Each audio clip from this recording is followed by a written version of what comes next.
literally standing here heartbroken in the house that Kobe Bryant built. People around the world are mourning the loss of legendary basketball star Kobe Bryant. The Grammy Awards last night took place inside the Staples Center, where Bryant spent his 20-year career playing for the LA Lakers. Good evening and thank you for joining us. I'm Mark Hanrahan. Welcome everyone. I'm Whitney Ward. We are learning tonight that the helicopter carrying Kobe and 8 others did not have a black box on board. That's because it was not required. The NTSB though says the pilot did have an iPad instead. Investigators are now trying to recover portions of the flight controls that may have stored some data. Kobe, Kobe, Kobe. Now, devastated fans continued to gather outside the house that Kobe built, of course talking about the Staples Center. A growing memorial across from the arena has become a place of mourning. Bryant, his 13-year-old daughter Gianna, and 7 others were killed yesterday after that helicopter went down near Calabasas, California. The NBA has made the decision now to postpone the Lakers-Clippers game, which was originally scheduled for tomorrow night. That's just to give the team and the entire league time to grieve. Now today, investigators are working to figure out why that helicopter crashed. They also identified all 9 victims aboard. And Mark, when you found out about the news, you tweeted just one word: unbelievable. Yeah, it was a big shock to me and many others across the world. Right now, investigators are looking for any clues that could explain why the chopper crashed. Kobe, his 13-year-old daughter Gianna, and 7 other people were on board that helicopter. They were en route from his home base in Orange County to his Mamba Sports Academy in Thousand Oaks. The helicopter crashed in the hills above Calabasas. Gianna and 2 of her teammates were among the youngest who died in the crash. Others in that crash include the head baseball coach at Orange Coast College, the basketball coach where Gianna attended school, as well as the pilot. Flight track records show the helicopter was circling for about 12 minutes over the Glendale area. We know that is what was foggy, and that prompted law enforcement to actually ground their own helicopters. The pilot was in contact with air traffic controllers just before the crash, but so far there is no word that he made any kind of distress call. The FAA says the pilot was qualified to fly in worse than normal conditions, but the decision to continue the flight instead of waiting out the weather is going to be closely scrutinized. As this investigation goes on, a lot of outpouring of grief continues among fans. He brought the game to my life. I started playing basketball because of him. Makeshift memorials are growing at the Staples Center. That's where Kobe played his entire 20-year career with the LA Lakers before retiring in 2016.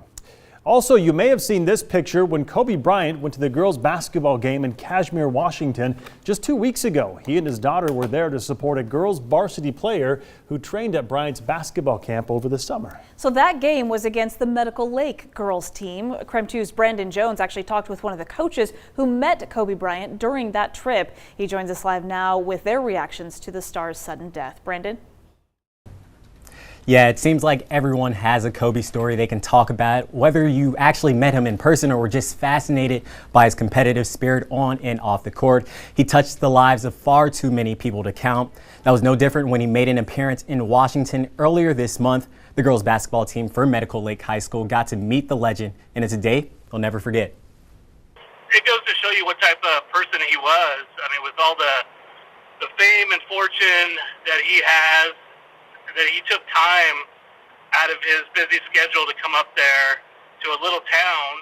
Kobe and his daughter Gianna took the trip up to Kashmir for their game against Medical Lake. The two had a friendship with Kashmir's star player, Haley Van Lith, and while the team was there, he made sure to talk with the opposing team as well. There was a certain spirit with him that just made him just so down to earth and friendly and welcoming. Kyle says his squad usually has a quote for every practice, and last week they used one from Kobe about what it takes to win as a team. Within 5 minutes of meeting him, Kyle told me it felt like he had known Kobe for years, but the experience was special because the coach knew what kind of lasting effect it would have on his players. He really wanted to grow the girls' basketball game and get more girls playing, get more fans in the seats because, you know, these girls are working really hard. And while I was talking to the coach, he told me it's upsetting to speak about Bryant in a past tense, but the fact his players got to meet a legend before his time came to an end is a moment they'll always cherish. Mark, Whitney. Brandon Jones live in the newsroom. Brandon, thank you. Bryant and his daughter were among 9 people who died in that crash. For more information on the other victims and Bryant's legacy, you can just head on over to KREM.com. All right, switching gears to weather for a moment. This weekend might be a good weekend for skiers and snowboarders. Yes, absolutely. Tom Sherry is joining us now. Tom, we can see some mountain snow, right? Yeah, above the 3,000-foot level. We've got a winter weather advisory in effect for tonight into tomorrow morning. But really, what I want you to take away from this weather forecast is incredibly mild temperatures, well above freezing down here on the lower elevations. We've got rain. We'll see rain instead of snow. There you can see the rain right now moving into the lower Columbia Basin. Some snow in the higher elevations of the Cascades, but you see really it's along I-84 as you head down along that highway and then towards Portland, Oregon. You're going to see the heaviest amount of precipitation. There are those advisories I talked about through tomorrow morning across northern Idaho, western Montana, and into the Cascades. Here's a look at your day planner forecast. Rain developing late tonight in Spokane and surrounding areas. It should only be rain, maybe mixing with snow, but no accumulation. Again, here below 3,000 feet as we look for a low of 35. Could be, but if we measure rain between midnight tonight and midnight tomorrow night, we could get up to a 1/4 inch of rain. It's a soaker, 44 degrees. For the weekend, it's crazy. It's 55 on Saturday with a morning low of 45. Did I remind you that the average day, high and low this time of year is 26 and 36? So you can see we're well above target there. I'll have a look at your 10-day outlook coming up in just a few minutes. My goodness, 55 degrees. Yeah. Tom, thank you very much. The American flag over Camping World RV just off I-90 east of Spokane is impossible to miss. It is massive. So when it got ripped and business was flooded with more than 100 calls from concerned drivers. So the flag had actually started to rip this morning. It was becoming dangerous. And as KREM 2's Taylor Vito explains, that is when firefighters stepped in. It's very dear to me. If anything catches your eye along I-90 in the valley, it's probably this, a 40 by 80 foot version of Old Glory, reminding us all of sacrifices made by those who serve. The flag is a staple of Spokane Valley. It's not often that the large flag isn't flying outside Camping World in Spokane Valley, but this morning was different. Your gut just kind of sinks. Staff noticed a small tear in the upper part of the flag. It had been damaged due to recent rain and wind. With that, they had planned to take the flag down, but it was too windy at the time. And the calls, well, they started pouring in. The store says over 100 people contacted Camping World to ask about what was going on with the popular flag. One upset viewer on the verge of tears even called us here at KREM. We actually came back out to check on it again. At that point, it had got not only wrapped around the pole, but also entangled within the lines and completely destroyed. Camping World says they understand the concerns and they wanted to address the flag immediately. With that, they gave a call to the friendly guys in red.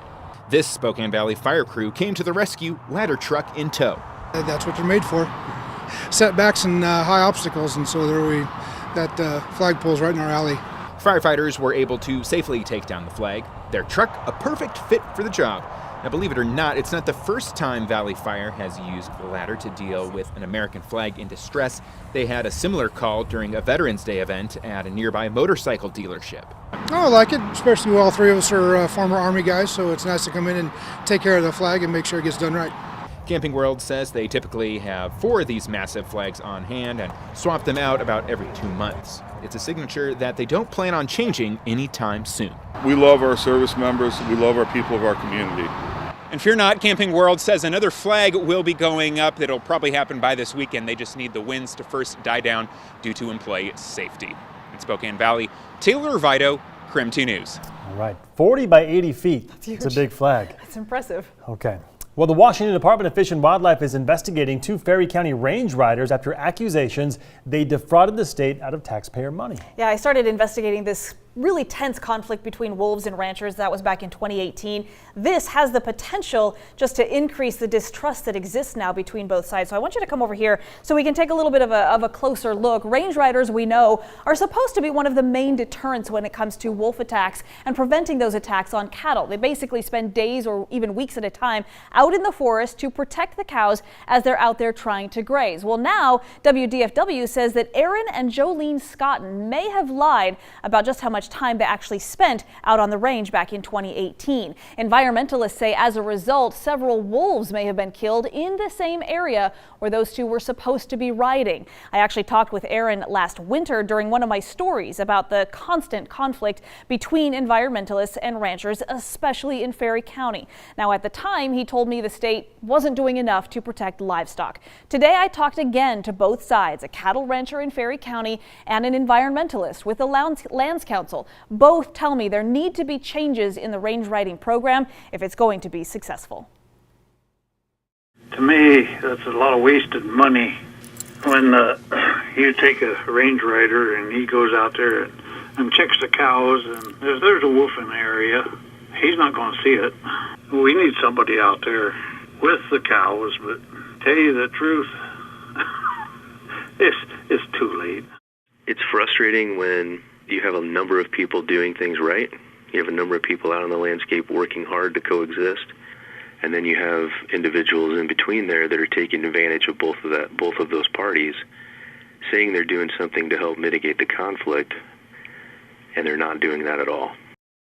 So since the state investigation was launched, Scotton has denied any wrongdoing. The case is now being reviewed by prosecutors to decide on any criminal charges, if there will be any. In the meantime, WDFW today told me range riding can be a critically important means of protecting cattle and deterring wolf predations, adding that we count on range riders to take pride in their work performance, and they thank those who frequently do so.